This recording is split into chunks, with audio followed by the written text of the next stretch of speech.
दिल्ली के जहांगीरपुरी में प्रशासन द्वारा बुलडोजर ड्राइव चलाई गई, जिसके बाद से ही हर तरफ इस कार्रवाई की निंदा हो रही है और प्रशासन की इस कार्रवाई को राजनीति से प्रेरित भी बताया जा रहा है। ये कार्रवाई इतने बड़े लेवल पर की गई कि एनक्रोचमेंट को हटाने में शामिल नॉर्थ एमसीडी के कर्मचारी तक हैरान थे कि आखिर चल क्या रहा है। उधर नॉर्थ एमसीडी के मेयर राजा इकबाल सिंह के बयान आ रहे हैं कि इस कार्रवाई को 16 अप्रैल को जहांगीरपुरी में हुई हिंसा से जोड़कर नहीं देखा जाना चाहिए।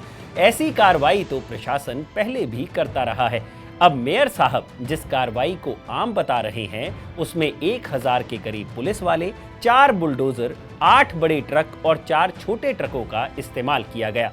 तो अब इस कार्रवाई के बाद सवाल ये उठता है कि एनक्रोचमेंट को हटाने का नियम किस कानून के तहत आता है और ये नियम क्या कहता है? क्या प्रशासन ने अपनी कार्रवाई कानून के तहत की? और सबसे बड़ा सवाल कि क्या सुप्रीम कोर्ट का लिखित ऑर्डर आने के बाद ही प्रशासन उस ऑर्डर को मानेगा या ऑर्डर दिए जाते वक्त ही प्रशासन को अपनी कार्रवाई रोक लेनी चाहिए थी? आज बात इन्हीं सवालों पर। नमस्कार, मेरा नाम है भूपेंद्र सोनी और आप देख रहे हैं अनकट। अतिक्रमण को लेकर कार्रवाई कैसे की जाएगी, इस बात का जवाब मिलता है दिल्ली म्युनिसिपल कॉर्पोरेशन एक्ट 1957 में।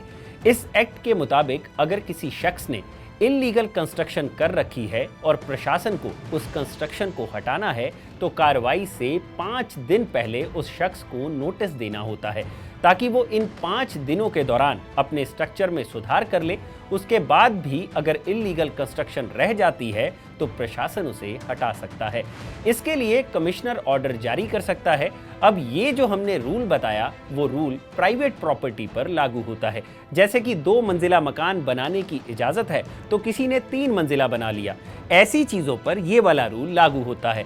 तो पब्लिक लैंड पर इल्लीगल कंस्ट्रक्शन को हटाने के क्या नियम हैं?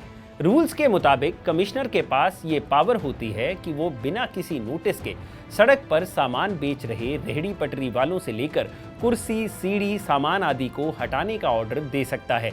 और प्रशासन का कहना है कि दिल्ली के जहांगीरपुरी में प्रशासन द्वारा जो बुलडोजर चलाया गया उसमें इसी रूल को फॉलो किया गया है। जबकि प्रशासन द्वारा जो बुलडोजर चलाया गया उसमें बिल्डिंग स्ट्रक्चर को भी नुकसान पहुंचा है, फिर चाहे वो जूस की दुकान की दीवारें हों या फिर मस्जिद का गेट। जबकि रूल्स के मुताबिक परमानेंट कंस्ट्रक्शन को तोड़ने के लिए नोटिस जारी किया जाना जरूरी होता है। इंडियन एक्सप्रेस ने जब मेयर इकबाल सिंह से इस बारे में पूछा तो उनका कहना था कि उन्हें मस्जिद का गेट तोड़े जाने को लेकर कोई जानकारी ही नहीं है। लेकिन जहांगीरपुरी में बुलडोजर की कार्रवाई से पहले सुप्रीम कोर्ट का आदेश आ गया था कि प्रशासन कार्रवाई को रोक दे।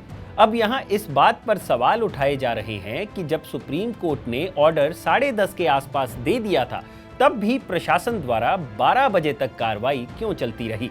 यहाँ कई विद्वानों का कहना है कि कोर्ट ने जो आदेश दिया था वो जब तक प्रशासन तक लिखित में नहीं पहुंचता तब तक प्रशासन कार्रवाई कर सकता है। लेकिन यहाँ पर 1987 में आई सुप्रीम कोर्ट की एक रूलिंग को जानना चाहिए। विनोद कुमार सिंह वर्सेस बनारस हिंदू यूनिवर्सिटी और अदर्स मामले में साल 1987 में सुप्रीम कोर्ट ने जजमेंट दी थी कि जब जजमेंट ओपन कोर्ट में सुना दी जाती है तो सभी पक्षों को उस जजमेंट के मुताबिक काम करना शुरू कर देना चाहिए, क्योंकि जजमेंट के बाद ऑर्डर साइन करना सिर्फ एक फॉर्मेलिटी रह जाती है, यानी लिखित ऑर्डर का इंतजार नहीं किया जाना चाहिए। यहीं पर प्रशासन पर उंगलियां उठाई जा रही हैं। हम उम्मीद करते हैं कि इस बुलडोजर ड्राइव को लेकर जितने भी लीगल सवाल थे उनके जवाब आपको मिल गए होंगे। अगर जानकारी अच्छी लगी तो इस वीडियो को लाइक करें, शेयर करें और हाँ, अनकट को सब्सक्राइब करना मत भूलिएगा।